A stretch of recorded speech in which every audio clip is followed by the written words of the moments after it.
Good evening, everybody, and welcome to our almost virtual town council meeting. As you can see, I'm up here on the dais by myself, and our 8 council persons are joining by phone.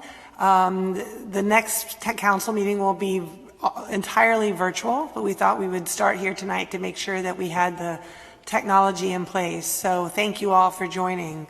So adequate notice of this meeting, as required by the Open Public Meetings Act, was provided through the posting, mailing, and filing of the annual notice of regularly scheduled meetings of the Town Council on December 11th, 2019.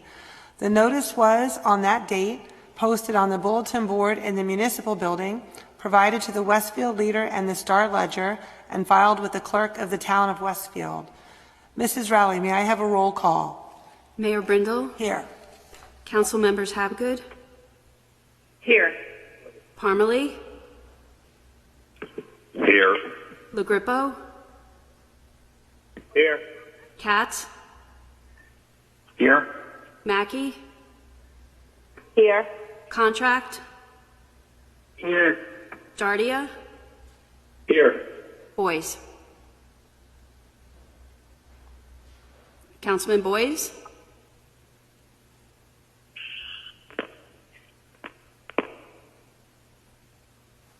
I believe he's muted. Oh. Jim Boyes, you're on. Are you still on? Councilman Boyes is there, but he appears to be muted. If he can unmute it, that'd be great. Yeah, Jim, you're muted. Are you still on? That was him. Okay. Councilman Boyes is there, but he appears to be muted. Okay. Okay. Let's mark these here. So bear with us. We'll get there.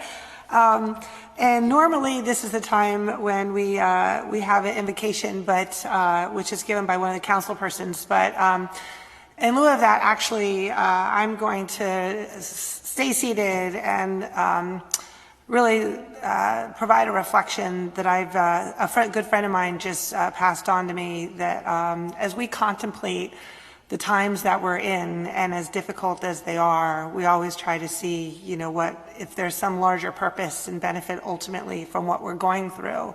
So I tend to be a very strong believer that there is a spiritual purpose or larger lesson to be learned by everything that happens to us in life, whether it's a good thing or a bad thing. And so I've been thinking a lot about, and I'm sure many of us have, what we are going to be able to learn out of this experience.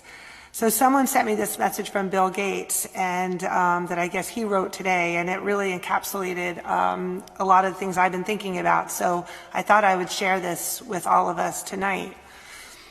What is the coronavirus really teaching us? It is reminding us that we are all equal, regardless of our culture, religion, occupation, financial situation, or how famous we are. This disease treats us all equally. Perhaps we should too. If you don't believe me, just ask Tom Hanks. It is reminding us that we are all connected, and something that affects one person has an effect on the other. It is reminding us that the false borders that we have put up have little value, as this virus does not need a passport. It is reminding us, by oppressing us for a short time, of those in this world whose whole life is spent in oppression. It is reminding us of how precious our health is, and how we have moved to neglect it through eating nutrient-poor manufactured food and drinking water that is contained with chemicals upon chemicals. If we don't look after our health, we will, of course, get sick. It is reminding us of the shortness of life and of what is most important for us to do, which is to help each other, especially those who are old or sick. Our purpose is not to buy toilet paper.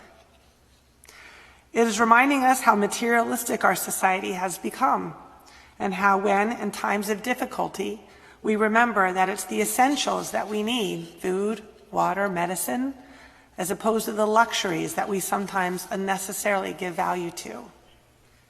It is reminding us of how important our family and home life is, and how much we have neglected this. It is forcing us back into our houses so we can rebuild them into our home and to strengthen our family unit. It is reminding us that our true work is not our job That is what we do, not what we were created to do. Our true work is to look after each other, to protect each other, and to be of benefit to one another.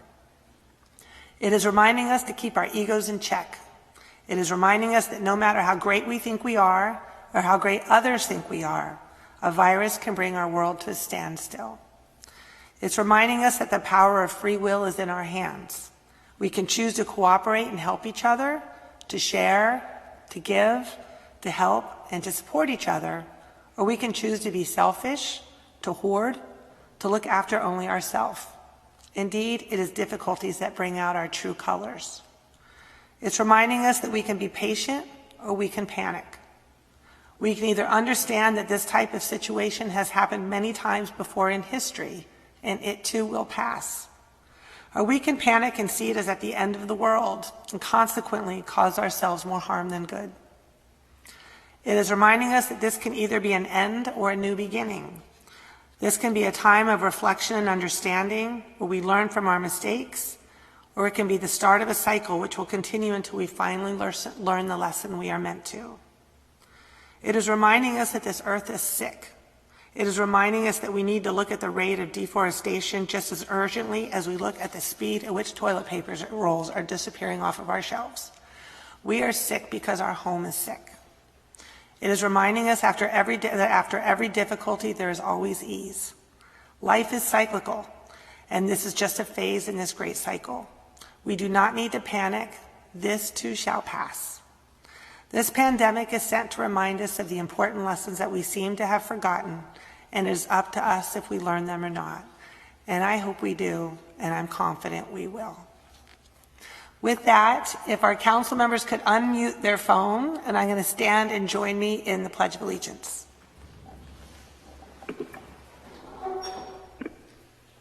I pledge of allegiance to the flag of America, of the United States of America, to the republic for which it for which it When under under God, The liberty and justice for all. and justice for all. I think we got there. With that, I'm actually going to ask Jim to make a few comments. Thank you, Mayor. A couple of updates for the public. First, got a lot of questions that have been coming in about budgets and tax payments and so forth. Just an FYI, as of today, we received word from the state that the Assembly will be meeting tomorrow to consider a bill which will allow permit extensions of certain deadlines for municipal budgets, which we've already decided not to introduce our budget tonight, as well as discretion to extend deadlines under local budget law and municipal land use law. This is for planning board and board of adjustment applications that are under time frames. In addition, this bill, if it is adopted in the form it's in right now, will give the Director of Local Government Services to allow municipalities to institute extended grace periods for property tax payments with the date specified by the state, not the town. And it also authorizes the Director of the Local Division of Government Services to extend the date in which payments of taxes are due to the county, school district, and special district. So more to come on this, but the state's looking at this, and they'll give every town, including ours, direction on what we can and cannot do. So more to come on that. Also, tonight on the agenda, I wanted to give a pre-information about the ordinance that's being introduced tonight. It's an amendment to our road moratorium ordinance we passed last year. The amendment tonight does a couple things. It provides for some increased fees for road opening permits, most of which are done by utilities. It also increases the road moratorium number of years from 5 to 7, further protecting the roads. It also requires full road repaving for roads under moratorium when there's major cuts in the road, most of that by utility companies. And it also relieves some of the requirements of ADA compliant ramps and sewer heads for those to be done by the town, which we want to do. We want to comply properly, and we did that last year, and it worked out very well. And so these are other amendments to the ordinance so that we can actually further preserve our roads, and when they have to be cut into for various items, they'll be repaved in full or in part, which I think is a good thing. And that's being done now so that we have, if we're able to have a road paving program this year, we'll have that in place by that time. One other thing I want to mention, I know the mayor will mention a few things in her comments tonight, just how great the employers are doing for the town. You've seen our police chief, you've seen our health officer, who you'll see very shortly, our fire departments and public works departments out there. But the gears of government continue to work with the employees who are now really only skeletal staffs, if any, some days in the office. But the government, continues to move on. One of those departments I want to mention is the recreation department. If you haven't been involved in the recreation department or haven't seen them, please go to their Facebook page. They have started a virtual recreation department as of last week, and they're doing a phenomenal job. As a matter of fact, so good that just learned before the meeting that the National Recreation and Park Association actually recognized their Chalk the Walk program from last weekend. They were mentioned in a publication that went nationwide, and Heather, Lauren, Don, Joanne, Linda are doing a great job there. So it's another way that we're trying to use social media to entertain and to engage the public while we're going through this crisis here. So again, it's just another shout out to some of the employees here. So with that, Mayor, Megan, next. Yep, I think so. So go ahead. So we have our Regional Health Director, Megan Avalone, who has been unbelievably busy, as you can imagine, over the last few weeks, and has not gotten very much sleep. So is that working? Get microphone? Yeah, so Megan is here to just give us an update. Thank you, Mayor. Thank you. So, as many of you know, unfortunately this week we had our first COVID-19 fatality in Westfield. It was a 91-year-old resident with several comorbidities. This is truly a heartbreaking reminder of why it's so important that we really do our best to be compliant with the guidance that we're hearing everywhere. Social distance ourselves, stay home when you're sick. That includes not going to any stores when you don't feel well, and washing your hands frequently. The number of cases that we're seeing in New Jersey is rising quickly, and community spread is ongoing. The people who are most likely to develop serious illness include people who are 65 and older, people who live in a nursing home or a long-term care facility, people of any age that have heart disease, diabetes, or lung disease, especially if these conditions are not controlled. This week, though, there was some good news also. Union County opened up their first drive-through testing site, and that testing site is located at Kane University's Union campus. The testing site is available by appointment only, and your healthcare provider must pre-register you and provide a prescription for testing.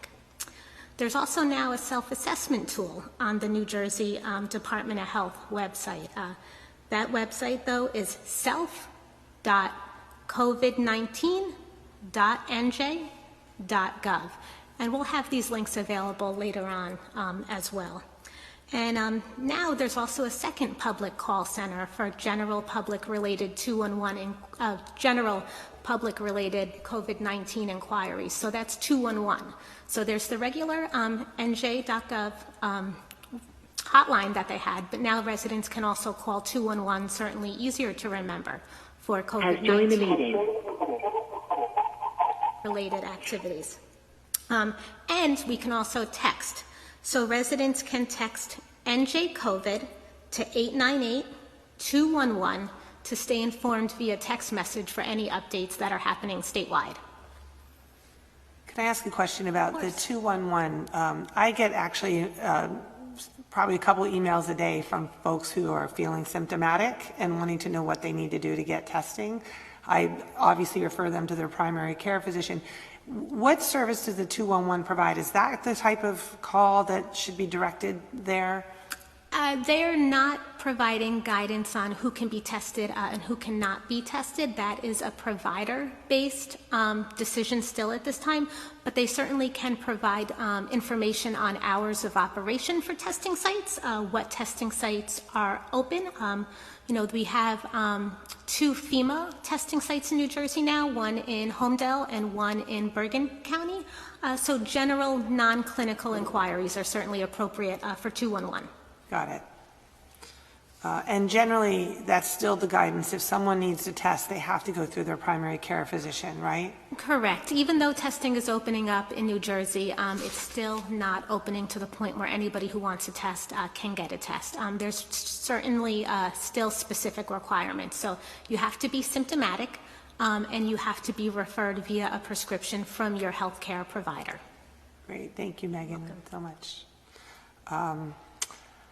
I would say we're no questions from anybody here, but thank you. And I think it goes without saying, Megan, how much you have done. I always remind people that you serve 8 municipalities, and that's generally not taken into account. Pandemics don't usually come into account when we think about the work you're doing, but it's been quite amazing. And I've heard from the mayors of the other municipalities how grateful they are for you and the work you've done. So thank you so much. Thank you. And I'd like to say it's not just me. We have a whole team at the health department that is truly working round the clock to make sure that the work gets done day and night and during the weekends too. Great. Thank you so much, and stay well. So I'll just have a few remarks. As many of you, hopefully you get my daily COVID-19 updates. We're going to be delivering this one live tonight, and this will also be available. We'll be pushing this out after tonight's meeting. I did just want to let everybody, we are semi-virtual, but with me here in the room, obviously you saw Megan Avalone, Chief Badalora is here, our Town Administrator Jim Gilday, whom you've seen, Tara Rowley, our Town Clerk, and Kim Ford, our Public Information Officer. And I do need to give a shout out to Kim. All those public updates, although they have my name on it, she is penning the majority of that. So, and I do think in times of crisis, there's no such thing as over communication. So thanks to everybody. Tonight we are taking public comment. If you do have any comments that you'd like to make during the meeting, you can send your comments to publiccomment@westfieldnj.gov, and we'll be reading this. But please be sure to include your name and address to have your email read publicly, and that will go into our public record. And this Facebook Live will also be replayed, obviously always on Facebook, but on our YouTube channel and TV 36. So just an update.